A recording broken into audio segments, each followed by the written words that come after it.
Mga naging kusya ng ating lungsod, mga nakasama ko sa Konseho ng Maynila.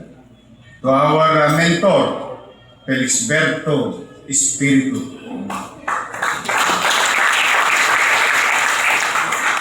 Yung kwento niya kanina, marami pang inawat doon. Dahil mas marami akong alam. Hindi dahil inabot ko, matawagin natin si Tanda, matawagin natin, Matandang Bagatsing.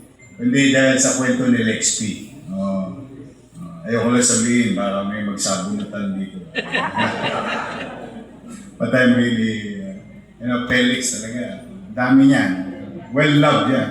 In fact, I can honestly say he's one of the most loyal person in the city of Manila to the Bagatsing.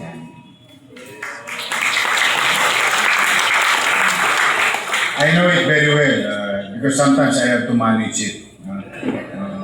Because we have some alliances that contradicts politics, but Felix stood his ground to be with Amado, Dondon, Nono, you name it, anybody, Cristal, he would always stay with the Bagatsing because of his experience, life experience, moments with former Mayor Ramon Bagatsing.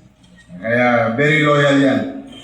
James, bata pa pala, barkada na kayo ni Lex P. Ay, Peter, bata pa pala, magbarkada na kayo. Nagtatandaan na kayo pare-pareho. Nagulat nga ako eh. Kasama ka pa pala doon sa kwento.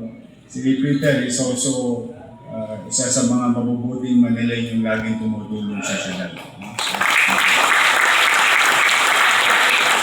Si Cecilio, 18 anyos pa lang ako, kilala ko na siya.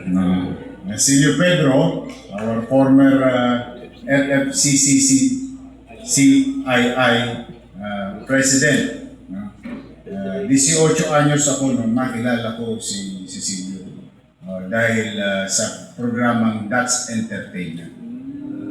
Hindi po siya nag-dance. Siya po ang may-ari ng Happy Toothpaste.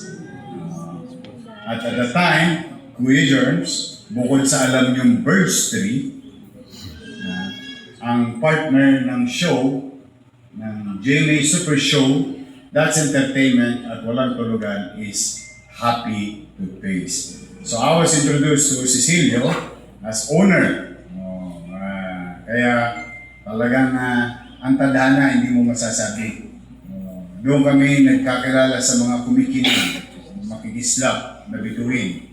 That's decades after, or a few years after, nagkasalubong ulit ang aming tadhana. Him being the president of one respected organization of Filipino-Chinese